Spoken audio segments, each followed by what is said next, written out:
오늘 관계 시리즈 성경에서 구약만이 율법이 아니고 어쨌든 오늘 예수님이 얘기하는 이 율법의 세계를 통해서 우리는 율법이라는 것에 대해서 어떻게 나와 관계 맺고 있는가라는 부분을 한번 생각해보는 시간 갖겠습니다. 마태복음 5장 16절에서 20절 말씀이고요. 제가 낭독하도록 하겠습니다. 이같이 너희 빛이 사람 앞에 비치게 하여 그들로 너희 착한 행실을 보고 하늘에 계신 너희 아버지께 영광을 돌리게 하라. 내가 율법이나 선지자를 폐하러 온 줄로 생각하지 말라. 폐하러 온 것이 아니요 완전하게 하려 함이라. 진실로 너희에게 이르노니 천지가 없어지기 전에는 율법의 1.1획도 없어지지 아니하고 다 이루리라. 그러므로 누구든지 이 계명 중에 지극히 작은 것 하나라도 버리고 또 그같이 사람을 가르치는 자는 천국에서 지극히 작다 일컬음을 받을 것이요 누구든지 이를 행하며 가르치는 자는 천국에서 크다 일컬음을 받으리라. 내가 너희에게 이르노니 너희 의가 서기관과 바리새인보다 더 낫지 못하면 결코 천국에 들어가지 못하리라. 아멘. 네, 16절은 지난번 본문에서 이렇게 겹쳐지면서 나오는 그 문장인데 제가 이 부분을 아마 예수님도 지금 예수님의 공생애가 시작되면서 사실 이 산상수훈이라고 얘기하는 그 메시지가 거의 처음 사람들 안에서 전해지는 메시지인 것 같아요. 그래서 그 메시지의 연장선상에서 쭉 오는데 여러분도 아마 얘기를 하다 보면 내가 이렇게 딱 얘기를 했는데 사람들의 표정을 보니 이 얘기를 이렇게 지금 오해하고 있구나 이렇게 생각되는 때가 있잖아요. 그럼 이제 부연 설명을 하듯이 예수님도 말씀을 그렇게 나누시면서 예수님은 어쨌든 하나님의 세계의 이 본질에 대한 거를 전파하러 오셨는데 사람들이 얘기를 보니 우리가 쓰는 언어는 일상에 지금 통용되고 있는 언어를 쓰다 보니까 내가 배고프다 이랬는데 어떤 사람은 쌀밥을 생각하고 어떤 사람은 파스타를 생각하고 어떤 사람은 빵을 생각하고 그랬을 때 지금 나는 어디에 초점을 맞추고 있어 라고 자꾸 이렇게 부연 설명하게 되는 거죠. 그래서 예수님이 이 산상수훈에서부터 이어지는 이 긴 장 사실 5장, 6장, 7장 그렇게 쭉 이어지는 말씀을 하고 그 다음에는 별로 길게 말씀하는 부분이 없으세요. 아마 이 말씀을 하고 굉장히 지치신 게 아닌가. 그리고 말 많이 해봤자 소용이 없다고 생각하신 건가? 이런 생각이 들 정도로. 그래서 이 초창기의 말씀은 꼬리에 꼬리를 물고 잘 설명하듯이 그렇게 이어나갑니다. 그래서 16절에 지난주에 우리가 착한 행실을 보고 하늘에 계신 아버지께 영광을 돌리게 하라라고 하는 의미를 해석할 때 사실 이 착한 행실이라고 얘기했을 때 우리는 이 선한 행실이 결국은 이 땅에서 내가 사람한테 어떻게 했느냐 이렇게 행위로 보여주는 행실이 아니라는 걸 우리는 이해를 했거든요. 근데 아마 보나마나 예수님이 처음 이 얘기를 했을 때 그리고 우리도 성경이 진짜 핵심으로 뭘 말하고자 하지 못했을 때는 각자가 생각하는 착한 행실을 해야 되는 거구나. 그래서 이제 요즘 드라마 같은 거 보면은 이렇게 뭐죠? 환생? 그리고 이제 과거로 돌아가는 뭐 이런 드라마들 나오는 거 보면 우리가 소위 얘기하고 있는 도덕이 아니죠. 그 동화책에서 보는 인과응보? 그래서 착하게 살면 결국 천국 가고 여기서 이제 못되게 굴면 이제 그리로 가고 뭐 이런 건데 그것도 기준이 어디냐에 따라서 할 수가 없는 거예요. 예. 근데 성경에서는 사실 그런 착한 행실을 결코 말할 일이 없다면 예수님이 아마 이 착한 행실을 보면 하나님하고 소통되고 있는 상태가 착한 행실인데 그게 바로 하나님과 뜻이 함께 이루어지고 있는 때다. 이렇게 하지만 생각은 그렇지만 말의 표현은 지금 착한 행실을 하면 영광을 돌린다. 이렇게 나오고 있거든요. 그래서 분명히 이렇게 눈빛을 보면서 내가 또 착한 행실이라 하니까 이것들이 떠올리는 게 있구나. 뭘 떠올려요? 이 당시에 하나님 앞에서의 착한 행실은 뭡니까? 율법이겠죠. 율법을 잘 지키느냐 못 지키느냐. 그걸 또 지금 이렇게 머릿속으로 그리고 있구나. 이게 딱 감지가 된 거죠. 그래서 그 다음번에 나오는 얘기가 자연스럽게 율법에 대한 이야기로 넘어갑니다. 이 착한 행실. 자, 이 율법이라는 걸 생각했을 때 여러분 지금도 그렇습니다만 이 법을 가진 자와 법의 심판을 당하는 자 둘 중 하나 아닙니까? 여러분은 법을 가진 자입니까? 아니면 법으로 심판받는 자입니까? 네.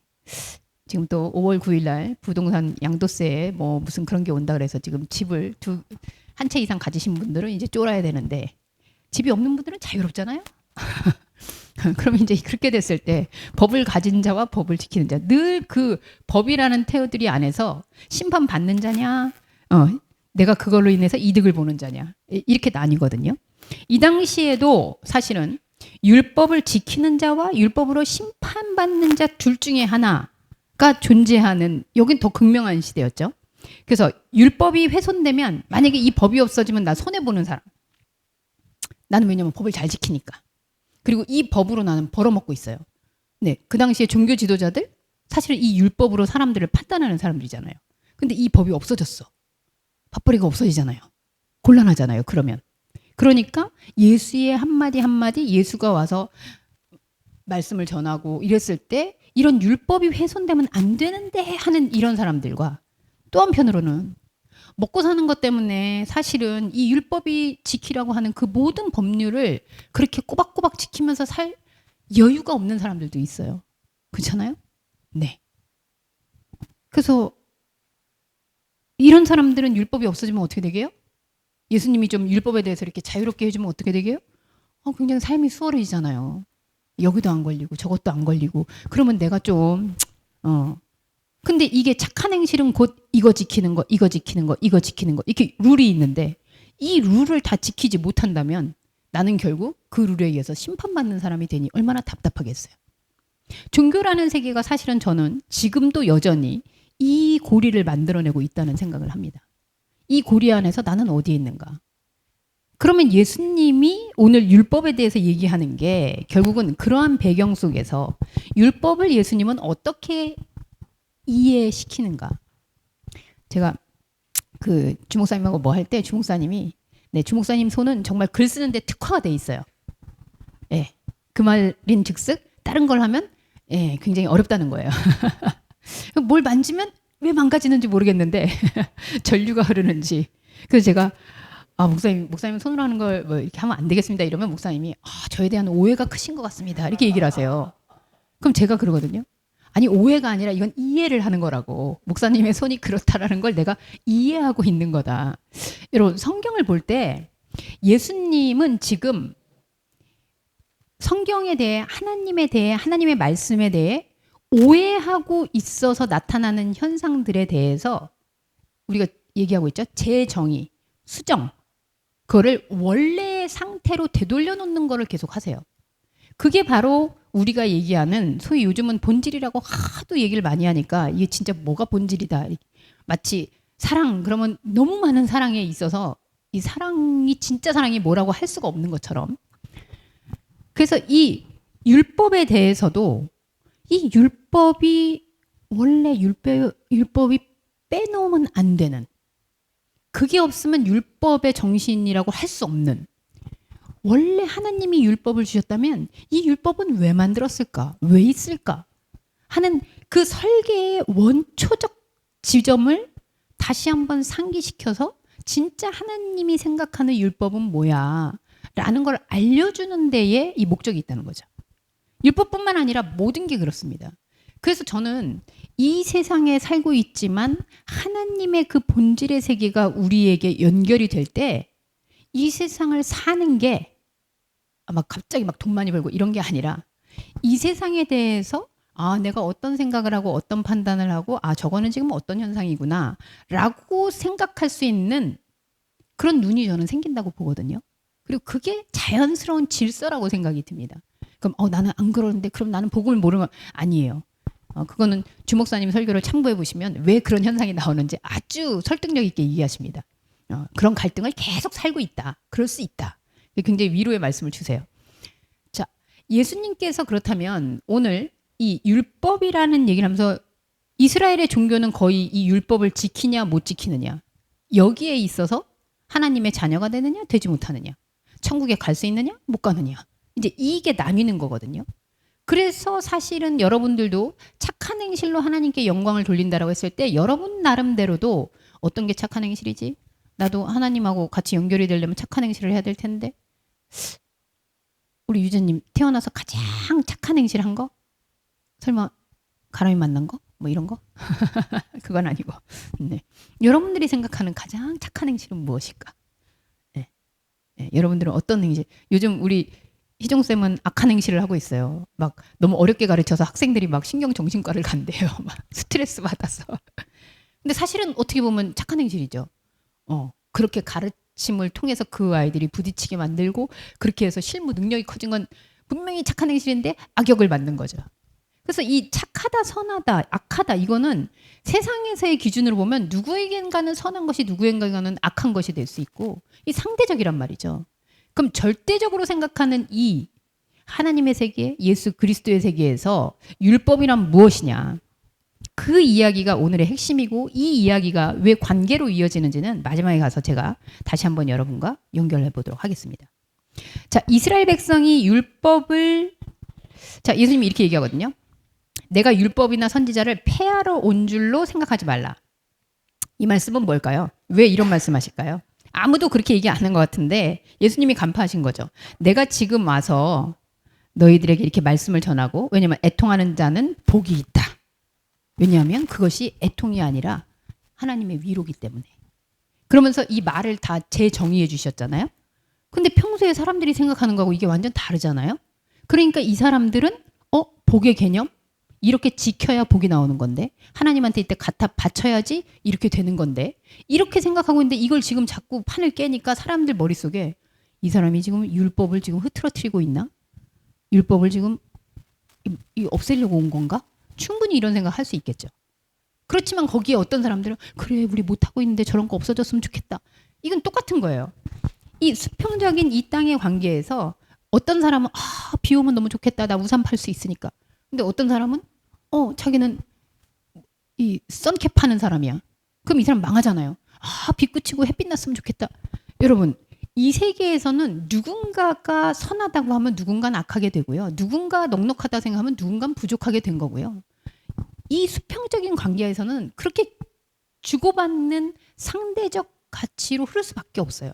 근데 예수님은 이 세계에 대해서 우리한테 노하우를 가르치러 온 것이 아니란 말이죠. 오히려 이 세계의 것들이 다 가라앉았을 때 무엇만 남느냐 이거를 얘기하는 거예요. 그래서 이 율법에서도 사람들이 지금 생각하고 있고 율법을 다 지금 폐하러 온 것 같은데? 라고 생각하지 말아라. 내가 오히려 폐하러 온 것이 아니고 완전하게 한다. 그래서 이 말씀을 여러분들도 뭐 어린 시절부터 신앙 가지신 분들은 알겠지만 예수님은 율법을 다 이루시고 완성하시는 분이구나. 근데 보면 막 이삭배 먹고 주일날 막 이렇게 막 이러시고 하지 말라는 거 막 하고 안 하시잖아요? 여러분 그걸 어떻게 봐야 됩니까? 예수님의 근데 예수님이 한 거는 말썽꾸러기가 아니고 예수님의 뭔가 깊은 뜻이 있는 거다.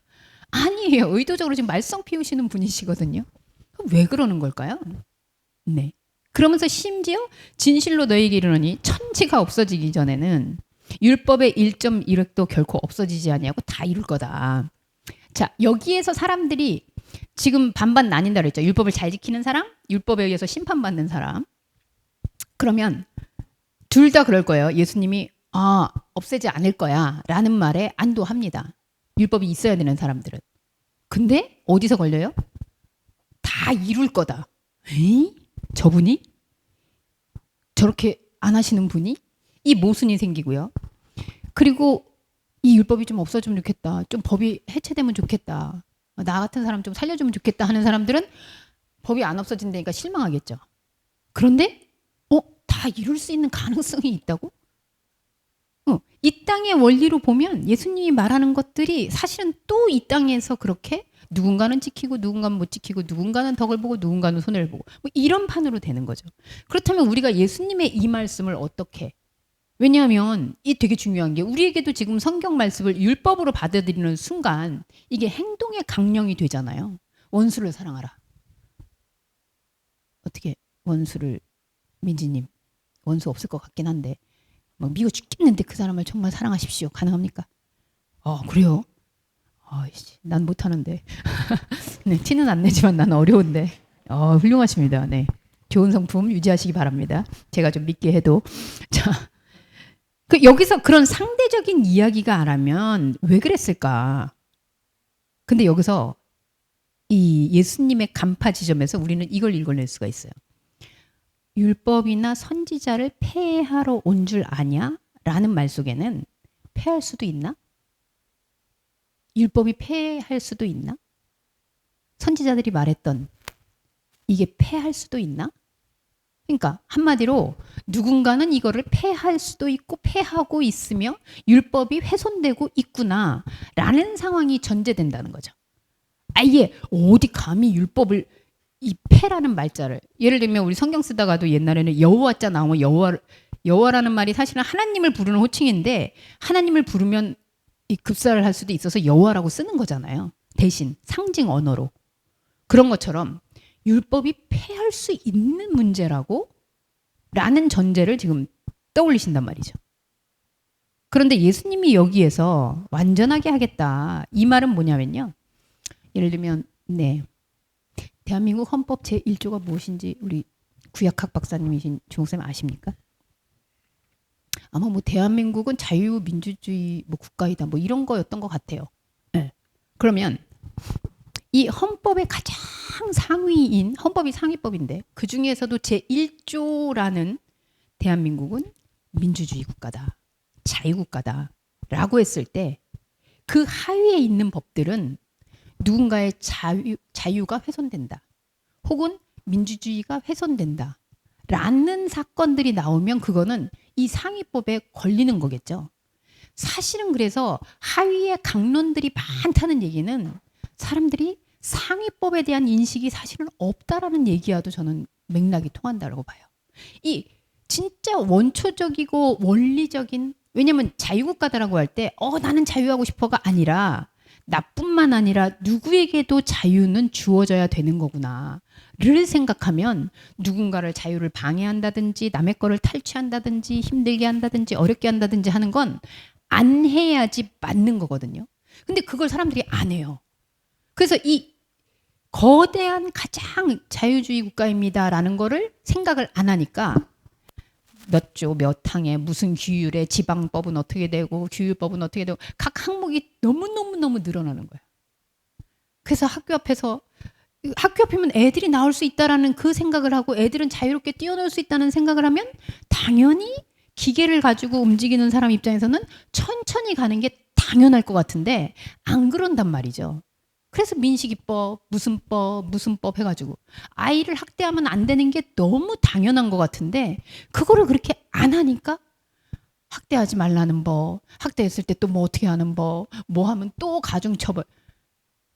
가장 큰 상위법에 대한 이 인식, 이 법이 왜 만들어졌지? 이 법이 왜 우리에게 필요하지? 하는 이 본질이 상실되면 강론이 많아지는 거예요. 그래서 어느 순간에 강론이 너무 많아가지고 근데 이 강론은 또 맨날 바뀌어요. 언제는 이렇게 하랬다가 언제는 또 이렇게 하랬다가 누가 또 이렇게 되면은 그러면 사람들이 일로 몰렸다가 절로 몰렸다가 우리나라 부동산법이 그러지 않습니까 여러분? 정신없지 않습니까? 이게 뭘까요? 법의 본질이 상실되면 결국은 강론들만 무서히 떠다니면서 법의 정신이 없어진다는 거죠. 그러면 여러분 법을 완성하는 길은 뭘까요?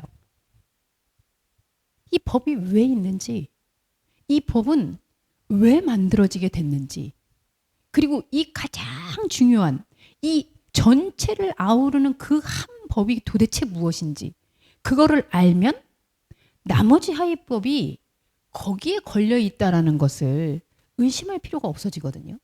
결국은 이 법의 본질 하나를 아는 것이 법을 완성하는 길이에요. 예수님이 여기서 내가 법을 완성하겠다.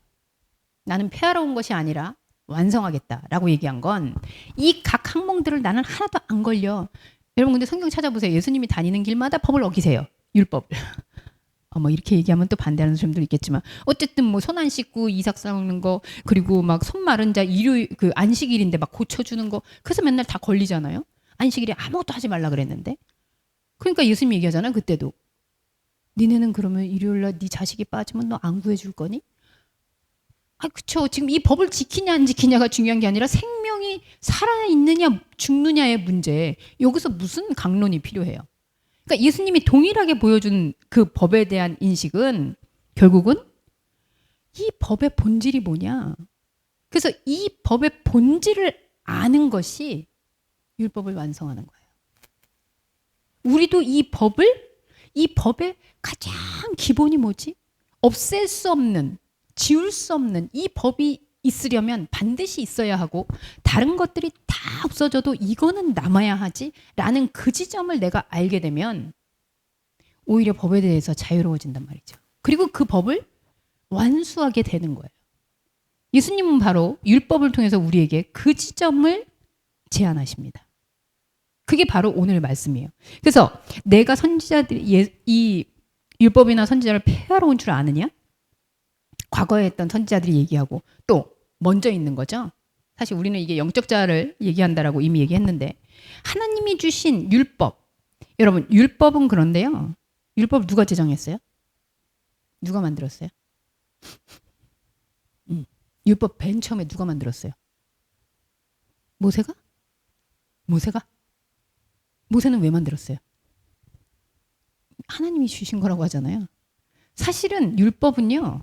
인간에 의해서 제정된 그 하위법들은 정말 무수히 이 당시에 600 몇십 조가 되는 그 각 항목들은 만들었지만 처음에 율법이라는 탄생의 그 기원을 올라가 보면 하나님이 자기 백성을 위한 언약으로 주신 거예요. 약속으로. 약속을 지금 받아낸 게 아니라 하나님이 너와 나는 이런 관계 속에 있어. 그래서 나는 네가 나와 이런 관계를 맺고 있을 때 이렇게 할 거야. 스스로 하신 거예요. 스스로. 자, 그럼 율법하고 언약은 굉장히 다르잖아요. 내가 누군가에게 약속을 스스로 한 것과 이게 법이 있어서 그것을 지켜야지만 되는 것은 굉장한 차이입니다. 예수님은 분명히 이것이 원래는 하나님의 언약이었음을, 그렇다면 하나님은 뭘 언약하고 있는지만 알면 나머지가 다 풀리는 거잖아요. 그런데 이거를 지금 오해시키고 이것을 다르게 해석하고 그래서 사실은 율법이 폐하고 있는 거예요. 이미 사람들에 의해서 율법의 원래 의미가 상실되고 원래 만들어진 목적이 오해되고 이게 사실은 율법을 폐하는 거잖아요. 그럼 지금 거꾸로 율법을 누가 폐하고 있게요? 이스라엘 백성이 지금 폐하고 있는 거죠. 원래의 정신을 훼손한 거죠. 죄송합니다. 국회가 뭐 하는 곳이에요? 법 만드는 곳이에요. 입법기관 아닙니까? 그런데 이 법을 누가 제일 많이 어겨요? 국회에서. 뭐 너무 다른 거 뭐 멀리 갈 것도 없어요. 네. 그래서 국회의원들이 자기들이 만들어 놓고 자기네들이 피할 수 있는 법을 또 만들고 자기네들은 다 그렇게 해가지고 해먹잖아요.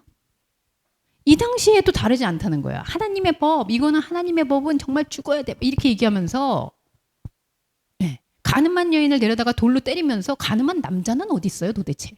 없어요. 돌 맞을 여자만 있어요. 네. 이게 지금 원래의 율법의 의미를 훼손하고 있는, 폐하고 있는 상태라는 거예요. 그래서 이스라엘은 지금 하나님의 언약인 그 율법을 폐하고 있는 공동체가 됐어요. 예수님은 이거를 원상태로 원래의 의미를 복귀시키면서 완성하시겠다는 겁니다. 이해되셨죠? 여기서 완전하게 한다는 게 예수님이 그 항목들을 예수님은 가만히 있어도 죄를 절대로 안 져. 이게 아니라 그 원래의 정신이 무엇인지를 다시 한번 상기시키면서 우리로 하여금 율법이 어떤 의미인지 하나님의 어떤 언약인지를 보여준다는 거죠. 자, 이거를 얼마나 강조하냐면 18절, 뭐 19절 같은 건데요. 18절에 보시면 재밌다 그러면 좀 죄송합니다만 자, 천지가 없어지기 전에는 율법의 1.1획도 결코 없어지지 아니하고 다 이루리라.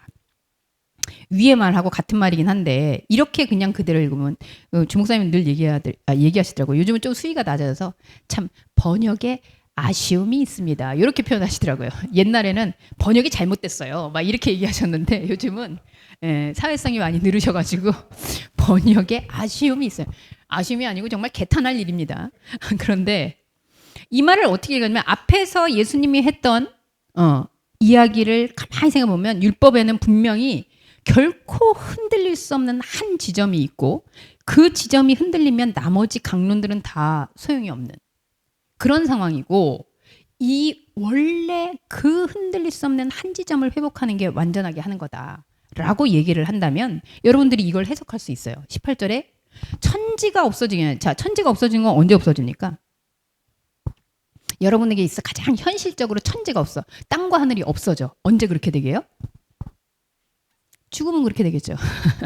죽으면. 그러니까 애들이 이렇게 눈 가리면 엄마가 없어 막 이러고 우는 것처럼 우리에게 천지가 없어지는 거는 막 천지 개벽을 해가지고 종말이 오고 막 이런 게 아니고 내가 죽으면 내가 보던 땅, 내가 보던 하늘 없어질 거잖아요.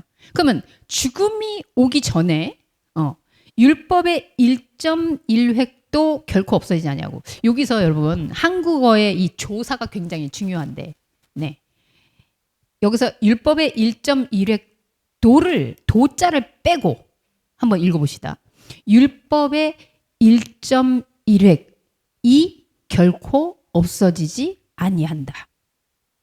여러분 이거 완전 다른 말이 되죠. 율법의 1.1획도 없어진다 하면 많은 것들이 있는데 그 많은 것들 중에 다 지켜야 되고 한 가지라도 어기면 너는 죽어. 이 말이 되거든요. 도자가 들어가면.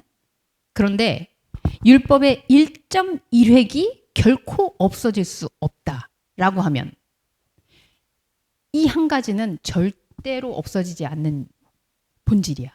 이렇게 얘기가 되는 거죠. 이해되십니까? 네. 앞에서 예수님이 완성이 무엇인지 패하고 있는 상태가 무엇인지를 우리가 이해했다면 이 말씀은 아주 자연스럽게 1.1획이 우리가 죽기 전에 세상이 없어지기 전에 이거는 세상이 없어지더라도 변할 수 없는 거야. 변할 수 없는 그 1.1획 한 지점이 있다라는 이야기가 되는 거죠. 그래서 이 율법 속에 없어질 수 없는 이 1.1획 하나가 있다라는 거예요. 나중에 여러분들이 그림을 딱 보시면 이렇게 될 거예요. 그러니까 수많은 율법의 강론들이 있는데 여기에서 결코 없어질 수 없는 제가 아까 말씀드렸던 본질. 율법이라고 이야기할 수밖에 하나님의 언약이라고밖에 할 수 없는 그 한 지점은 없어지지 않는다는 거예요. 그럼 내 몸이 없어질 천지가 나에게 있어서의 천지가 없어지는 동안에 이게 안 없어지면 우리는 어떻게 되게요? 그걸 생각하는 게 율법이겠죠. 그 한 지점을. 내가 죽을 때까지 우리는 그걸 하겠구나. 그 본질이라고 얘기하는 그 하나를 계속 생각하는 것이 우리가 율법을 완성하는 거겠구나. 여러 강론을 지키는 게 아니라. 그게 바로 너희는 그의 나라와 그의 의를 구하라. 그리하면 이 모든 것은 그 의라는 그 하나에 엮여서 완성이 되는 거다라는 말씀하고 통하게 되는 거죠. 자, 그럼 그 1.1획은 안 없어진다. 그리고 그 1.1획을 생각하게 되는 것이 율법을 다 이루는 것이다. 앞에서 했던 말하고 똑같죠, 여러분? 그 말씀이에요. 자, 그러면 그 다음 말씀은요? 똑같은 말씀입니다. 정말 예수님은 반복의 천재라고 저는 생각해요. 같은 말을 어쩌면 이렇게 돌려치기로 잘하시는지. 자, 19절도 한번 볼게요. 누구든지 이 계명 중에 지극히 작은 것 하나, 여기도 라도가 나왔는데 여러분 라도 전체 중에 하나라고 생각하지 마시고 이거 하나가 주어라고 생각해 볼게요. 계명 중에 지극히 작은 것 하나를 버리고 그것을 가르치는 사람. 자, 그럼 아까 1.1획하고 이거하고 같은 말이죠. 본질. 율법이 있으면 반드시 지켜야 되는 그 본질. 그리고 그것이 1.1획이에요. 그런데 이 1.1획을 지금은 어떻게 표현하고 있어요? 지극히 작은 거. 이게 다 같은 말이에요. 율법에 있어서. 사람들은 결국 율법, 하나님의 언약이라는 이 본질을 생각하지 않고 율법을 자꾸 훼손시켜요. 그런데 이것이 뭐냐? 하나밖에 없는, 절대 빠질 수 없는 1.1획이에요. 그런데 이 1.1획을 또 어떻게 얘기해요? 지극히 작은 거. 지극히 작아서 뭔지 잊어버려요. 강론들이 너무 많아지니까 처음에 이 법이 어디서 어떻게 생긴 거지? 다 잊어버려요. 그 상태예요. 그러니까 이 지극히 작은 것을 잃어버리는 상태. 그리고 잃어버렸는데 강론들만 계속 가르치고 있어요. 그 상태. 그 상태의 결과가 뭐라고요? 천국에서 어떻게 불린다고요? 천국에서 지극히 네. 누구든지 이 계명 중 지극히 작은 것 하나라도 버리고 또 그같이 사람을 가르치는 자는 천국에서 어떻다고요? 지극히 되고 싶지 않나? 작다. 근데 이 작다라는 의미가 목사님 뭐죠? 없다. 죄송합니다. 여기서는 이제 작다라고 미안하게 썼는데, 네. 내가 그냥 하나를 그렇게 못 지켜서 그렇게 된 게 아니고, 천국에서 사실은 없다라는 말이에요. 천국에선 없다. 한마디로 율법이라는 게 하나님의 언약인데, 하나님의 언약의 본질을 내가 모르고 그 모르는 상태로 계속 유지하고 있으며, 그 모르는 것을 남한테 가르친다라는 게 아닌 나 스스로 그것을 확신하고 계속 그 상태로 있는 거. 그건 천국하고 관련이 있다 없다? 없다라는 거예요. 여러분, 우리가 성경을 만약에 율법으로 대하고 이 율법을 어떻게 지키냐 안 지키느냐 이루냐 안 이루냐를 생각하면서, 그러면 이제 1.1핵이 없어진 상태거든요. 그 원래의 본질적인 그게 없는 상태가 되거든요. 그랬을 때 너무도 미안하게, 여러분 우리 기독교 왜 믿습니까? 왜 오는 겁니까? 죽으면 천국 간다고 생각해서 오는 거잖아요. 근데 천국하고 어떻게 된다고요? 아, 여기 지극히 작다 그랬는데 거기 가면 조금 상급이 떨어지는 거 아닙니까? 미안해요. 천국하고 상관이 없다는 얘기예요. 네. 하나를 잃은 것, 1.1핵만 잃은 게 아니라 그렇게 되면 천국하고 상관이 없어요. 여러분, 천국하고 상관이 없다는 건, 천국은 무슨 세계인데요? 하나님 세계잖아요. 하나님의 나라잖아요. 그럼 하나님의 나라하고 나하고 상관이 없어요. 그럼 누구랑 상관이 없어요? 하나님하고 상관이 없다는 거예요. 굉장히 심각한 말입니다. 근데 아마 이거를 번역하는 이 신학자들이 막 이렇게 얘기하면 사람들 협박하는 것 같고, 설마 이거 뭐 한 개 작은 거 못 지켰다고 하나님이 이럴 뿐이야? 이러면서 한 것 같은데, 여러분 진짜로 이 본질과 이 1.1핵인 없어서는 안 될 1.1에 아주 작아서 우리가 그냥 간과해버리고, 너무 강론이 많아서 이것도 해야 되고 하나님 이렇게도 주셔야 되고, 이 세상에서 강론이 너무 많다 보니 원래 진짜 하나님이 바라는 게 뭔지를 신경 쓰고 있지 못하는 그 상태가, 미안하지만 아마 하나님은 별로 안 미안할 것 같아요. 저는 미안하지만 그게 하나님과 상관이 없다는 거예요. 자, 그런데 희망이 있죠. 그 다음, 누구든지 일을 행하면, 일을 행한다는 건 지극히 작은 거, 1.1획, 원래의 본래성, 하나님의 언약의 그 본질성을 행한다? 뭘 행해? 그건 언약인데 내가 어떻게 행해요? 언약은 누가 이루어요? 여러분이 하나님한테 뭐 약속하셨어요? 여러분 약속한 거 있으면 빨리 취소하세요. 언약은, 율법은 하나님이 우리에게 스스로 약속하신 거예요. 그럼 누가 이루어요? 약속한 사람이 이루어야지, 약속 받은 사람이 이루는 건 아니잖아요. 그래서 우리가 여기서 일을 행한다라는 건 그 행하실 분, 그 언약하신 사람의 본질을 우리가 이해했어요. 그리고 그거를 스스로 가르쳐요. 그거를 되뇌어요. 그런 사람은 나옵니다. 천국에서 뭐라고요? 천국에서 크다. 아까는 없다. 그럼 이 크다란 말 뭐예요? 있다. 있음이 존재잖아요. 천국에 이미 그 사람은 있는 거예요. 내가 아무것도 내가 행동으로 뭘 안 했는데 하나님은 그렇게 언약을 제정하셨기 때문에 하나님의 약속에 의해서 천국에 있다는 거예요. 여러분 이 차이가 좀 느껴지십니까? 천국에 있다 없다? 그러니까 나중에 보면 베드로가 저 씻을 수 없습니다. 근데 너가 나하고 상관이 없느니라 그랬더니 갑자기 막 목욕시켜달라 그러잖아요. 하나님과 상관이 있다 없다? 여러분 상관없는데 여러분 이렇게 시간 투자하시고 막 헌신한다 그러고 그러면 안 되잖아요. 진짜 그런 거예요. 그러니까 우리는 이 1.1핵이 뭐지? 이 작은 것이 뭐지? 이 간과할 수 있는 이거 없으면 안 되는 게 뭐지? 죄송합니다. 그래요. 전쟁이 나가지고 우리 어머니하고 저하고 헤어진 거예요. 그 나중에 이산 가족이 됐어요.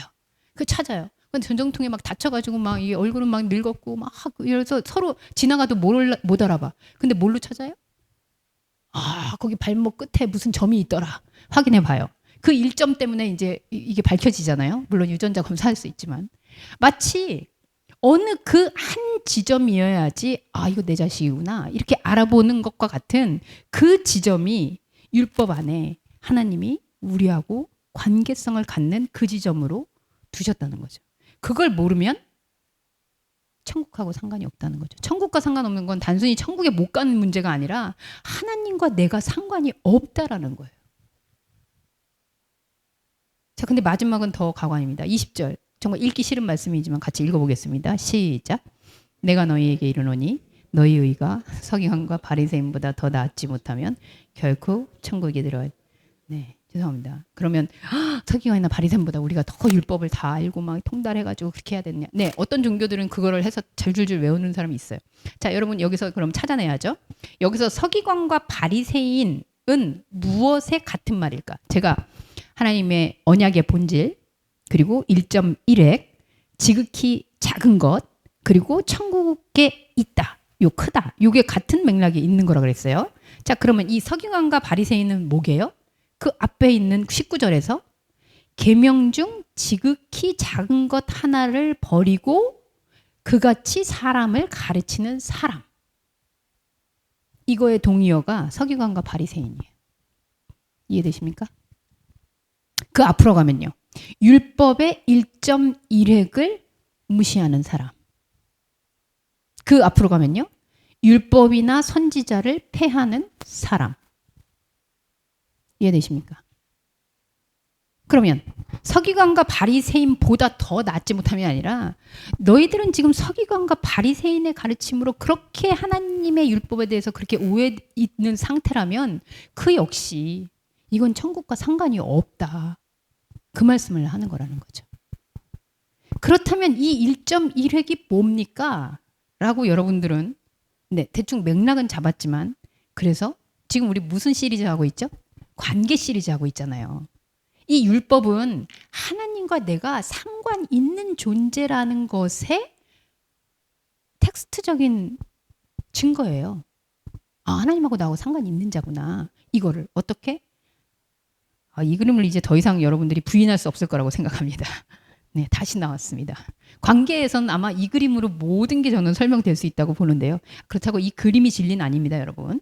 자, 지난번에 무리 속에서의 나, 그리고 무리 속에서의 제자, 뭐 이런 얘기 했었는데 이게 율법이에요. 율법들, 다양한 강론들, 이렇게 해야 돼, 저렇게 해야 돼 하면서 그렇게 있는 이 수많은 율법들 중에서 그리스도의 속성이 우리에게 오면 지금 그리스도가 말하고 있잖아요. 야, 내가 너네들 거기 있는 율법들 다 이거 없애는 줄 알아? 난 미안한데 그거 관심 없어. 나는 그 율법들을 니네들이 지키고 안 지키나에 나는 생각이 없어. 뭐에 나 관심이야? 그 중에 1.1획이 있어. 그 1.1획이 바로 하나님과 연관되어 있는 우리의 영적인 자, 그 본질성이라는 거죠. 그 존재라는 거죠. 그래서 불러내요. 그래서 오늘은 제자도 아니고 1.1획이 되었어요.